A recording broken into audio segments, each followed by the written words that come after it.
Welcome to the Bolt Podcast. I'm Todd Birch, keynote speaker, entrepreneur, and mental fitness coach. I'm here to help you unlock your leadership potential and ignite your personal growth. On the Bolt, my guests and I will dive into inspiring stories of transformation, showing how small shifts in mindset can lead to life-changing benefits.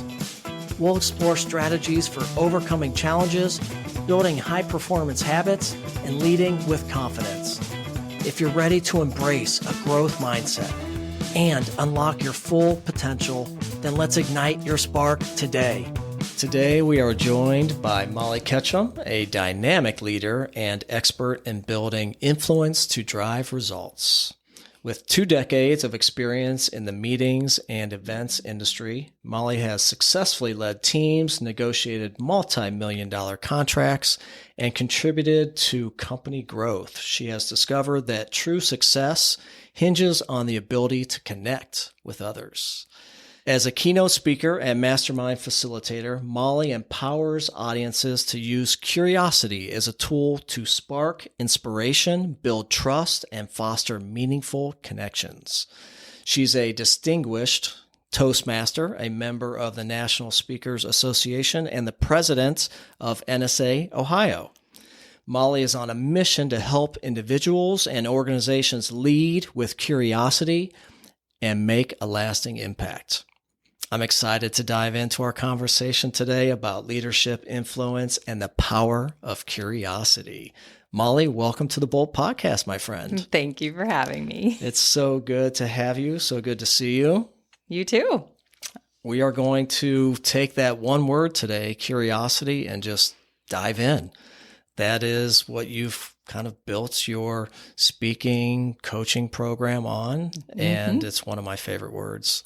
I know. We really connect over that, don't we? Really connect. We connect. So we're just gonna go, and listeners, I hope you enjoy this conversation because there's going to be a lot of great takeaways today. So just be curious, have an open mind, right? Yes. And take lots of notes. So Molly, BS and graphic design, which we talked about a little bit. I'm like, oh, you're a graphic designer. That's cool. Yes. And then you pivoted. So you spent a lot of time in the corporate world and got some great experience. And then you said, you know what? I want to be a speaker. So just quickly tell us, how did that pivot happen? And why did you want to change and be a speaker? I think we all get some experience under our belts and then start to wonder, not all, many of us have that moment of, am I really doing what I want to be doing? Maybe what I was meant to do. And that was the case for me. I turned 40. It was around my 40th birthday. And I had the thought, I got about half my career behind me and half ahead of me. And what was behind me was a great experience in the meetings and events industry. I was a sourcing manager. I booked corporate business in properties, the guest rooms, the meeting space. And I learned a lot. I also learned a lot about relationships, and it was the relating part, the interpersonal communication that I really found fascinating. And I was learning that there are some people in this world that I was like, why are they so much more successful? What is it? What do they have? They seem to be charismatic. Was that it? They were confident. Was that it? I wasn't quite sure, but it was intriguing to me. And it was around my 40th birthday. I thought, I feel like I need to do something that was more personal, that felt more purposeful for me. So I went on a little journey of what could that be? And I was reflecting on the time in my 20s when I was part of a network marketing company, and we'd go to these annual conferences, huge conventions with thousands of people and amazing speakers on the stage. They gave me hope. They gave me ideas. They helped me believe that I could be more and do more than I thought that I could be. So that was my first introduction to personal development. And it was huge. It made a huge shift. Anyone who's gone through that, an experience like that, remembers when it started to happen for them, because the world opens up and everything becomes so much more possible. That happened for me in my 20s. And when I was reflecting on that. I thought, I want to be that person who helped me when I needed it, who gave me those ideas and that hope. So that's when the dream of being a speaker was born. And for me, the first thing, because I was aware of Toastmasters, the first thing I did was seek out a Toastmasters club. And it was a great experience. If ever anyone is interested in developing their public speaking skills, I highly recommend Toastmasters for that. It helped me become comfortable speaking in front of a group of people. And then someone in that group told me about the National Speakers Association, which was beautiful. It was the next step in the evolution. And I visited NSA Ohio, since we're here in Cleveland, and I went through their program of how to learn the business. So Toastmasters taught me the art of speaking. It helped me understand what filler words I was putting in there and what funny things I was doing in front of the audience, helped me become aware of that so that I could make those adjustments. And then NSA Ohio taught me the business of becoming a professional speaker. And when 2020 rolled around and as a sourcing manager, I was no longer needed when no one was traveling anymore with the pandemic. I lost my job. I just took it as a sign. They say that's the hardest part, is taking that step into a new career. And it was decided for me. So I said thank you to the universe, and it started on my way. Wow. That's awesome. I love how you said helping others. I think a lot of people don't see a keynote speaker or a speaker in general that's out there speaking to audiences that they're really there to help. But as you, I'm sure, will attest to, the seasoned speakers will always say it's about the audience. It's not about you. And that's something that I've written down and reflect on, quite frequently before I speak, just to remind myself it's not about me. It's about the audience and helping them or inspiring them or motivating them. Right? And that's something that we can be told early on in our endeavor to be a speaker or to stand in front of a group, even if you're at work presenting and you think, well, this is information for the group to know. It's difficult to get out of our head because we are so worried about it. But once you become comfortable, like just you do it enough times, I think it is even easier to remind yourself it is all about the audience and helping them. Absolutely. Let's talk about Toastmasters for just a minute, because we have a lot of professional people, leaders, business owners who listen to the show. And I think, you don't have to be a keynote speaker to join Toastmasters, like you said, just public speaking in general. And that is one of the biggest fears of any fear in the professional world, speaking, public speaking to your team, your leadership team, or to a prospect, if you're on a sales pitch. Exactly. So that could be a great way for somebody to get some experience, and it's free, right? It's not free, but it's very affordable. Okay. And the organization, all you have to do is go to, and I'm going to say this because I've said it to so many others who've been interested, toastmasters.org.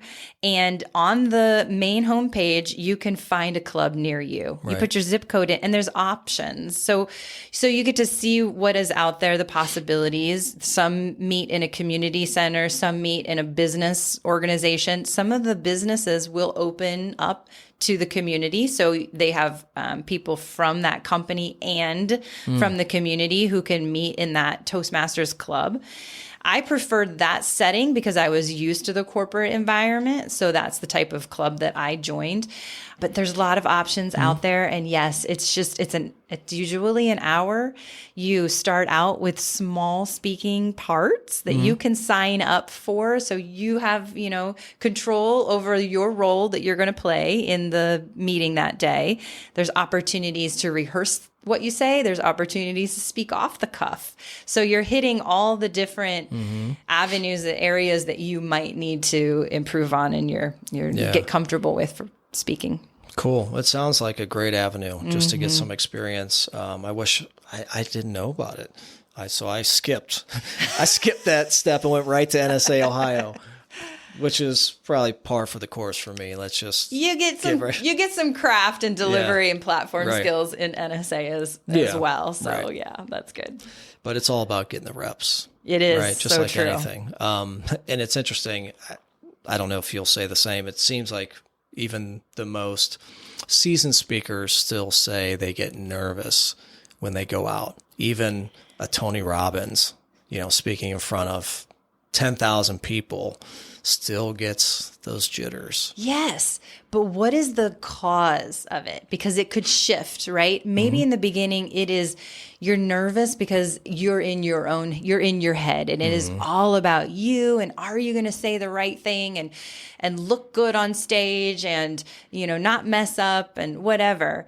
But then as you evolve, does the nerves turn into an excitement for the opportunity to share the message? Or am I going to reach as many people as I can? Am I on my A game so that I can share as much as I can and really connect with that audience? So I have heard that as well. And I think it might just evolve a little as we develop.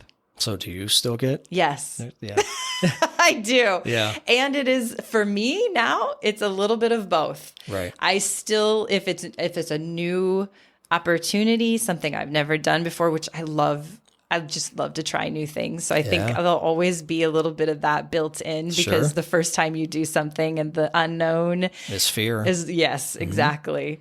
But some of it is like excitement for, I get to do this again because this is what I love doing. Yeah, absolutely. It's getting out of your comfort zone, experiencing a little discomfort, which is all fear-based. And that is really getting out of a fixed mindset into a growth, an open mindset, which I'm sure we're going to dig into today. But it is interesting. I still get the jitters, and, try to embrace that. And one of the things when I watch or listen to a speaker now, I'm really kind of watching them, not focused on the message as much in terms of their craft and delivery.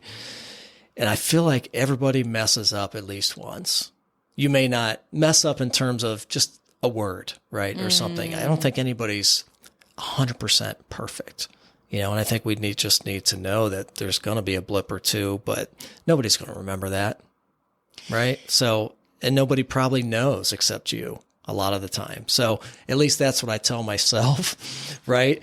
To get rid of some of the fear. It's like, yes, I'm just going to go up there and riff. And the more practice, the more comfortable you feel about the topic, obviously the easier it's going to be. So anyhow, that's so true. And when you know how to just be your authentic self, and you're going to have those moments where you trip over a word or you don't say something the right way, the way you rehearsed it. Yeah. And that could be just another opportunity to connect with the audience, because it's authenticity. Right. I was on a stage once, and there were sirens you could hear outside and they kept going. They didn't stop. Like, it wasn't just an ambulance driving by. Oh, yeah. It was, and eventually, and I was talking, I was in the middle of my presentation. Eventually I stopped and I said, I hope everything is okay out there. Right. And someone shouted, oh, there's a parade. I mean, like, we're having this, impromptu conversation. Right. But it was a connection with the audience. And had I not done it, it might have even looked like more awkward if I hadn't addressed it. Read the room, right? Yeah. So just being yourself and letting it unfold the way that having had all the practice and the rehearsing and knowing your message and all of it, but then just be yourself. Yeah. Yeah. That practice gives you the space, right, to be able to go off script a little bit and come back and feel comfortable doing that. Exactly. And I think those are the presentations that have the most impact, right? Because you're building a connection, right? Yep. So now you get into speaking. Yes. And you just embrace curiosity. This is your baby. This is your mantra. This is what you take to speaking engagements, to corporations, corporate training. So tell us a little bit about what brought you into that particular topic. And then let's just go into curiosity. That's what we're here for today. Okay. As I was exploring the topic that I wanted to speak on, because I believe there are two types of speakers who come into the world of professional speaking. One is the person who has a message, a burning desire to share. And it usually comes from something that happened to them, a trauma or something they've made it through, and it made an impact. They need to share it with the world. I think the other type of speaker who comes in is like me. I wanted to share a message. I wanted to help people, but I didn't know in what capacity. So I had to discover the intersection between what I was skilled in and what I was passionate about. So it took a little bit of exploration, and that took some curiosity. So I went down that path, and I worked with a coach who helped me. Sometimes you need that outside perspective. Oh, absolutely. Right? Absolutely. And she helped me really hone in on that. She asked those questions that I could say yes. And when I started to get excited, then I knew that was my thing.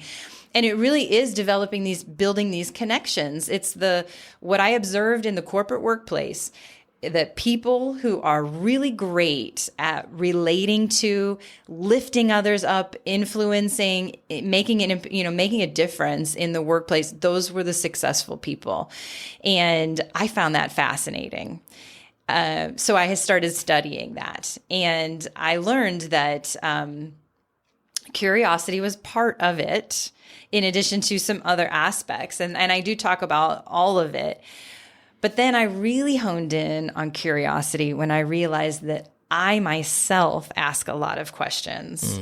And I started to talk to people around me, and they're like, yeah, you ask a lot of questions. It's because you want to know. You have a desire to know. It wasn't a bad thing, but they were like, yes, you ask more questions than the average person because you just want to have an understanding. And that's true.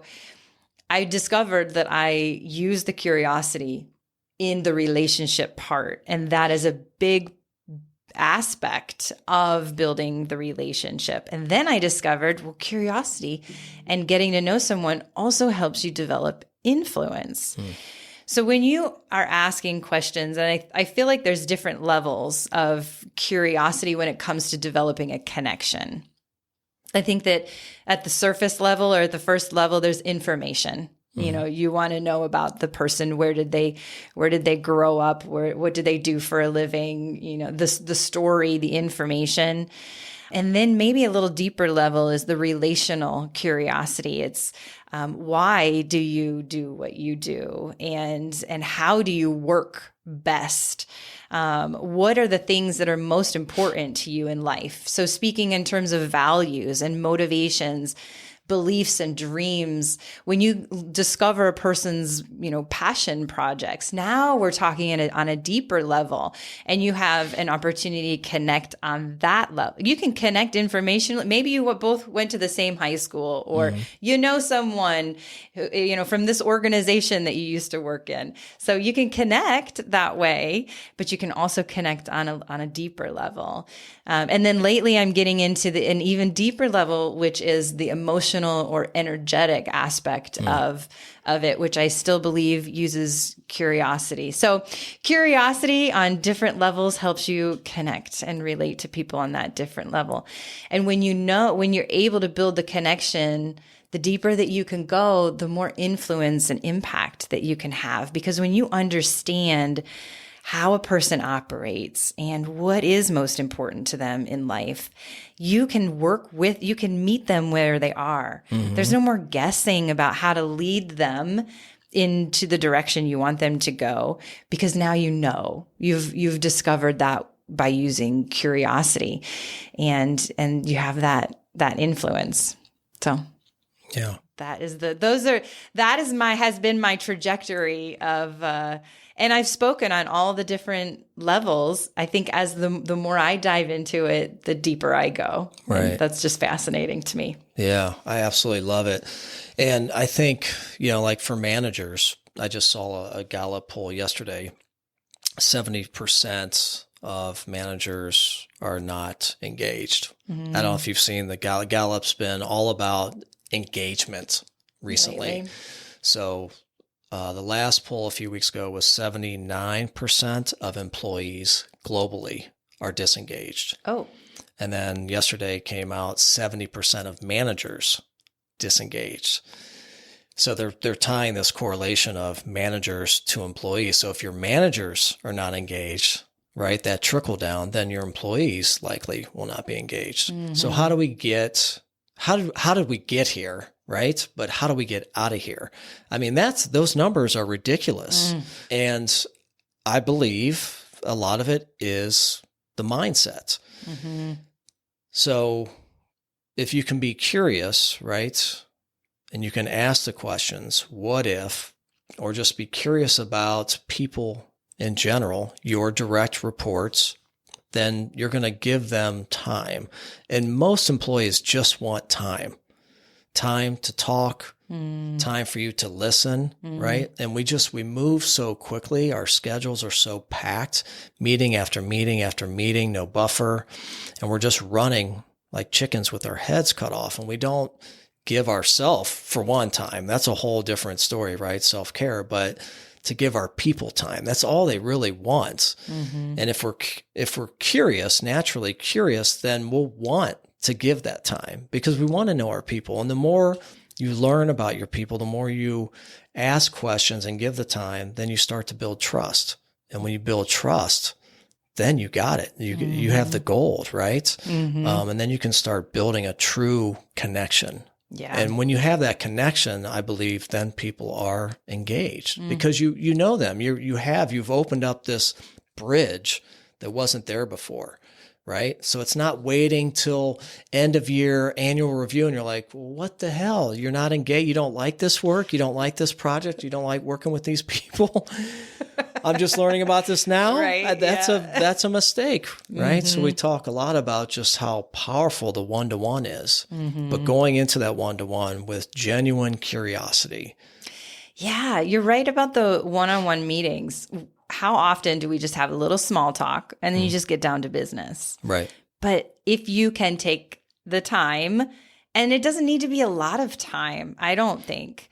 In fact, in my opinion, I think you can take the same amount of time that you are currently taking in your small talk and just shift that from transactional to relational. If you can speak to using your curiosity to learn about that person and what motivates them, what they really care about in their work, then you help direct them in that way. So yes, you build trust by listening and then acting on what you've learned from them, right? Taking little actions, making suggestions, asking, I didn't consider that you might be interested in this project, but you've asked the questions to learn what they're really truly interested in. We'll be right back after this short message. Hey, it's Todd again. Did you know that mental fitness is the secret weapon for transformational leadership? Your mind may be sabotaging you, leading you down a path of stress and negativity, but it doesn't have to be this way.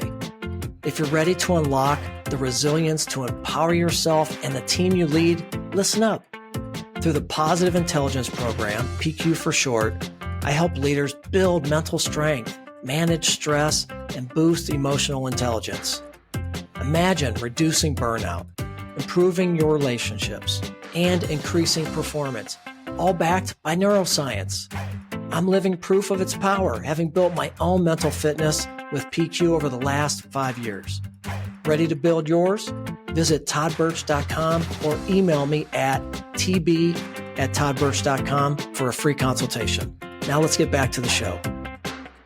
So what I'm really interested in, Molly, in the whole curiosity piece, and we talked about it a little bit, is so we have two different camps, right? We have a fixed mindset and a growth mindset. And this is Carol Dweck's work based from Stanford. It's groundbreaking work. So this isn't me in her book, Mindset. And these studies, research that she's done over the years has been used and referenced in many publications and books.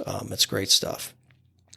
And it's awesome. So we know we have people that are in a fixed and people in a growth. People in a fixed mindset refuse feedback. They are in Groundhog Day. They don't seek out challenges. They don't do anything new. They just kind of run on autopilot, right? No curiosity. But when you get curious, when you are curious, then you're in a growth or open mindset where you start to see challenges as opportunities. You want feedback. You embrace feedback. And you never give up. You keep fighting. And as you said, you want to do things that are out of your comfort zone. You push yourself to the edge because that's where real growth happens. So what I'm really interested in is how do we get somebody who's in a fixed mindset to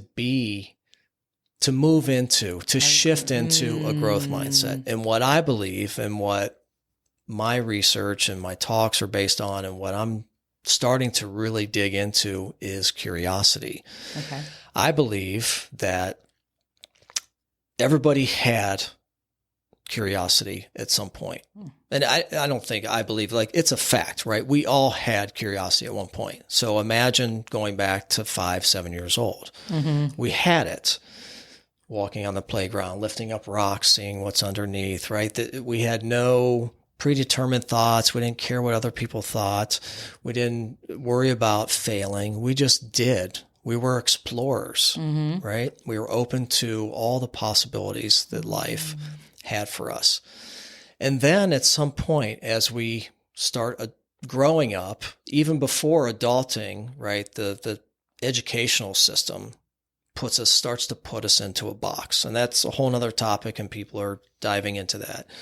But that's where we start to lose our curiosity. And then once we get into adults, a lot of people lose it. We get into our job, we start a family, and we just get into Groundhog Day, in my opinion, because we're just churning. It's the same old, the same commute. You get home, you take out the trash. What's for dinner, honey? We watch Jeopardy and we go to bed. Or read for a little bit. You know what? I'm just... Yep. But so you can see here, so we go through these cycles in life where we have it and we don't. And then some people never get it back.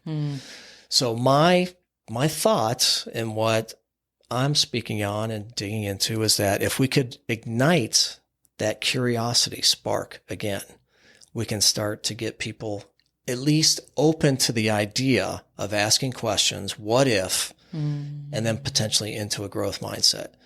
Because the people you talked about, the 1%ers, the people that are successful, that are living meaningful, impactful lives, those people are in a growth mindset. They're not stuck, right? They continue to seek out discomfort. They continue to go to the edge. They're lifelong learners. Yes, I agree.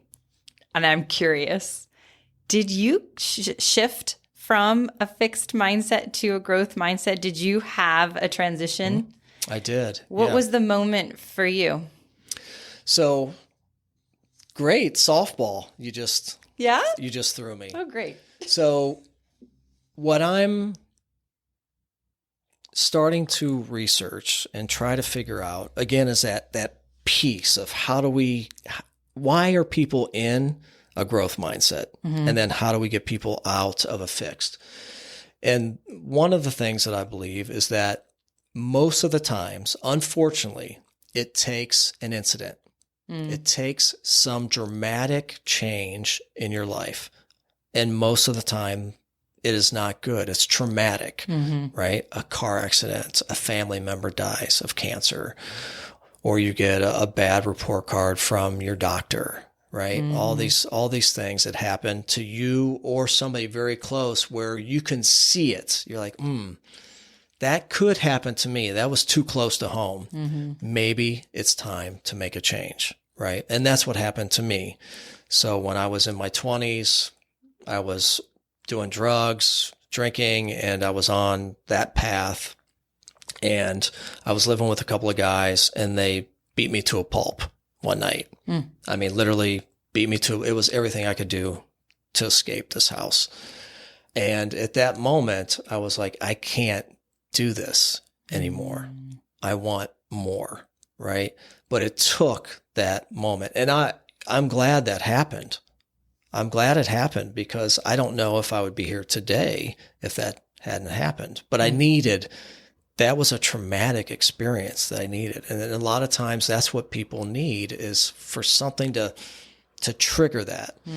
Obviously we don't want that, right? So what I'm trying to figure out is how can we, I don't know, simulate that, or some way get people to think about it in a different way. For me, just to add to your research, I was just exposed to it. So when I joined this direct sales organization that I didn't know it even existed until I was 25 years old, and I saw what everyone in there was doing and what they believed and what they were creating and achieving and the changes they were making in their lives, that was my reason for shifting. Like that was the education that I needed in order to change. Up until that point, I really did believe that what I was given in life was all I was going to, like I was being paid $20,000 working at a convention center, a little tiny convention center. And I thought, well, this is like, okay, maybe I'll make my little incremental changes, but there's not going to be much more to it because this is what I've decided I'm going to do. Right. And that was just the lot that I had in life. But when I was exposed to so many people that had this change happen for them, it's almost like I just borrowed their belief, right? That's the contagion effect. Okay, there you go. Right. So yes, you could recreate, or simulate trauma, but perhaps it's just a story. It's just someone who you can truly connect with and relate to, who has made a big change in their life. And you think, oh, maybe that could happen for me too. Right. I don't know. You're the one that's going to do the research and dive into it. But no, but you're right. You're right. How? Open to the idea. That's we could talk, but they need to sign up to go to the talk. We could write a book, but they need to be curious enough to get the book or buy the book, right? So there's still, that's the piece that isn't really talked about that I'm trying to get to. Well, it's the season of their life too, right? It is. It's the phrase, the teacher arrives when the student is ready. The teacher, we can always be there sharing the message, but only when they are ready. And how you make them ready, that's a great endeavor. I wish you luck. Yeah, and I don't know. Yeah. I haven't found any research that anybody's solved it. It's a difficult thing, right? So you can lead a horse to water, but you can't make him drink it. Yep. So I don't know. I keep going back to hope, which is we all had, and back to curiosity. We all, when we were that's children. why, so my whole path started with curiosity. And I feel like I'm coming back to that because we all had it. So if you know that you had it, you think it makes it easier to think, then I can get it again. Right. Well, then I like your idea of going back to our childhood. Let's remind ourselves of what we truly enjoyed doing and being when we were kids. I've gotten so far away from it before I started exploring it, which I have recently because I'm curious enough, right? So if in my own growth and development that there have been moments I've gone back and I thought, oh yeah, I loved to be on stage. And oh my gosh, yes, I loved playing the piano for those 20 years that I played. So maybe that is it. Maybe it is taking you back to when you were just innately curious and remembering those times and what made you really happy. Yeah. Good luck. Yeah. Right. So let's talk more about your talks and what you're doing, where you're headed with curiosity. Okay. Yeah. The curiosity piece that I have right now that I share in my keynotes is using curiosity as a tool to build influence by connecting with others. And it's on those different levels that I mentioned. Mm-hmm. In my keynote, I walk the audience through a conversation from hello to goodbye. And I do talk about mindset because a lot of it is mindset. Curiosity is woven throughout. Mm-hmm. But we do talk about how to really make that connection with someone and close that interaction gracefully so that you leave a positive, lasting impression on someone. And yes, curiosity is a big part of it. So that's the keynote that I have right now, and I call it the power of curiosity. It's very fun for opening a convention because I give people tips and strategies, and we even practice a little bit about the kinds of questions that you ask and paying attention to, am I listening or is my mind wandering? And how to respond authentically and not talk forever, because when you keep talking, you lose people's attention. Right. So I share a lot of strategies and takeaways in the keynote, and then it's great because if they've learned it first thing, they have the rest of the conference to practice and build those, really, and that's why they're there, is to network and meet people. So that is the power of curiosity, or the curiosity connection, which I've also thought about shifting the title, because it's not just curiosity has so many facets. We've already talked about the mindset of growth and fixed, but because my curiosity is directed at connecting with others, I played around with changing the title to the curious connector, the curiosity connection. I like that. The curiosity connection. Yeah. All right. Yeah. Thank you. Well, I like the alliteration too, but yeah, yes. I think that makes a lot of sense because that's what you're doing. And connection is so important. Mm-hmm. So how do you talk at all about the new workplace with people not being in the office at all or hybrid? Is creating that connection even more challenging? And can curiosity help that? Oh, yeah. I think curiosity comes into play big time when you are not in person with someone. When you're in person, you have all the clues. You have the nonverbal, right, and you can feel the vibration, the energy, and the frequency between two people, and you can try to match that.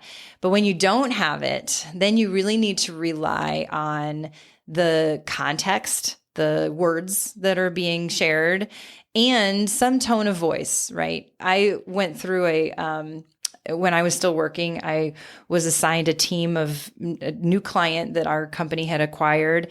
And I was working with 6 meeting planners who did not want to work with me.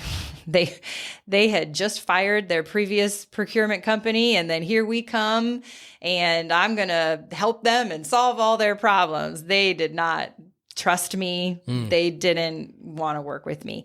So I had to build this relationship, and I had to do it long distance because this was before video. So I had no visuals. I only had phone and email. Oh boy. Yeah. And so you really have to tune into the tone. Phone obviously is much easier because now you have tone of voice. But yes, it's so important to just pay attention, just be wondering about what someone else is going through. Like, use that I wonder phrase. And that's what I talk about when it comes to curiosity. I wonder what they've gone through today, or what their morning looks like, or, what they're experiencing in their inbox right now. That's causing this either tension or whatever the challenges that you're dealing with. But yeah, you really have to get curious to build those long distance or not in person relationships. Right. Yeah. Yeah. It's tough. Any way you go about it, right? We're just faced with so many challenges right now: disengagement, burnout, depression. It's like, is there anything good about the workplace these days? Some people might argue they love working from home, and that is good. Yeah, no. And we have a work your way policy, however you want. Right. You finally get a good team. I don't want to lose them. Yeah. Doesn't mean I need to love it, but that was kind of a catalyst for me thinking that I needed to pivot and transition, because a big part of my happiness is connections. And I don't love Zoom or Teams. I just don't. So sorry. I get it. It's great for what it is, but I would rather do this. I want to feel the vibe, the energy, get the cues. And I can really connect with somebody that way. And I just love people. So it makes so when people are working from home and you're on the phone, it makes that conversation so important, right? It's the things that you talk about and how you talk about it and how you relate to them in that conversation. It's going to be so important. So you using the curiosity to ask the right questions, not just, what'd you do this weekend, but what was your favorite part of the weekend and why? And then that goes deeper. It helps you understand what someone else might be experiencing. And then you can relate to that. And if you can relate to that and guide that in certain directions, maybe there's more opportunities for them to do those things that they love doing. And maybe you as the leader or their manager, you can help them achieve that. And then now you've built a more like he listens to me. She understands me. And there's that trust there. And they're more likely to stay engaged with you. So those conversations, those one-on-ones when we are not in person are so important. Listen to the noises in the background. See if you can pick up on their emotional cues of, their in their voice, like what, and address it. Don't just blow past it, ask about it. And they'll think, okay, he's really wondering about me, cares about me. And the relationship will just take over from there, go deeper from there. Yeah. I love that word care that you just said. And I think it is very tied to the hip with wonder and curiosity, right? Because you're just not asking the same old questions that lead to nothing really, just more information, but you're really genuinely trying to dig a little bit deeper, which typically takes more time. Yes, you do have to take the time, but you also have to pay attention to it. You have to think, because how many times do we think, oh, I see what's happening here, but I need to get this work done, right? So yes, you blow past it, but what takes 60 seconds to ask that question, and it could pay dividends in the future, right? Yeah. It's like an investment. Absolutely. Yeah. Cool. So what are you most curious about right now? I love that question. Right now, what I'm diving into is that deeper level of curiosity and two people relating and connecting. And that is the energy aspect of it, the vibrations. I'm diving into, I'm a classically trained pianist. And so I'm using my music right now, musical background and interest, to explore how sound and vibration affects the body and how we are vibrating at a certain level. And multiple levels throughout the day, right? Based on our emotion. When you come into an interaction with another person and you are genuinely wanting to connect and you are curious enough to figure out what they've got going on, you can pay attention to their energy, their vibration, their emotions, and attune to it. So bring yourself in harmony with them. And I think that is a really deep level of connection. I think it's something that I have innately done. And now I'm just trying to figure out what that is that I've been doing and put words to it so that I can share. Because on stage, when I talk about ask these questions and, think positive thoughts before you go into, like, that is one technique. And I love that. But I think that also innately when I come into a conversation or interaction, and I bet many people do this, they just pay attention to the emotion and what might be going on in someone else's inner world and then matching yours to theirs. When you match it, you can raise the level. You can lower it if it's a little too, high and chaotic. But you got to meet them where they are in order to, bring them down or bring them up. And I think that's influence right there, right? If you need to guide or want to guide or help people make good choices or move in certain directions, not manipulatively, right? But out of care and concern and love, then I think attuning to them is the way to go. So that's what I'm diving into right now. I love that.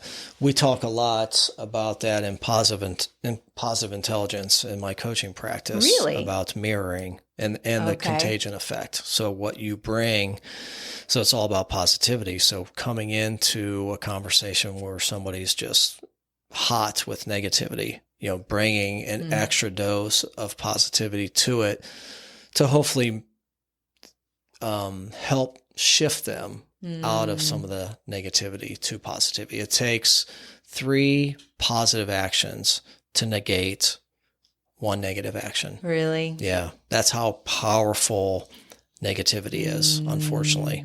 3-to-1 ratio.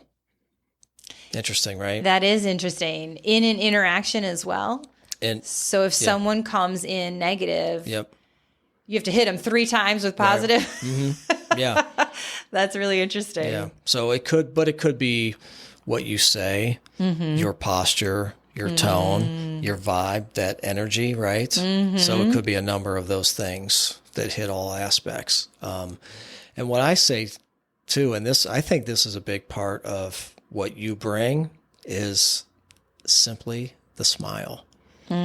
We forget or we don't know, we're not educated on how powerful a smile is. And I did a whole podcast on it, but your smile is incredible. You are always, but let's be honest. It's a great smile and you're always smiling. And that just, I don't know, it's inviting. It's warm. It makes me want to sit down and have a conversation with you and get to know you more. Right. And it's, there's that hit of dopamine that we get when we smile, and it just puts us in a different mindset. It's so powerful. I think it does make a huge difference when there's studies show that happy faces are judged as more trustworthy. Yeah. So I think you're absolutely right. And if you go into an interaction with a smile, that's the way. Now I'm going back to your angry, customer example. Maybe the customer needs to know that you're concerned too, but right. Hit him with a smile later. Yeah. But yeah, I do agree with you that the smile really makes a difference. Yeah. Absolutely. As you're smiling. Thank you. That made me smile. Yeah, right? Well, this has been really interesting. I love the new stuff that you're doing. I can't wait to see where you go with it. I think that's really unique and different. And I do believe there's something there for sure. Thank you. Yeah. I can't wait to see it come to fruition. Right. I want the piano on stage. I want to use it as a metaphor, as an example. I want there to be visuals to really create an experience for the audience so that they can just start to become aware. And the awareness, again, from the fixed mindset, if you bring some awareness and some possibility to them, then I think that you never know if it's their time, if it's the right time for them to have that aha moment and think, okay, you know what? Yes, there is more to life. There's more possibility.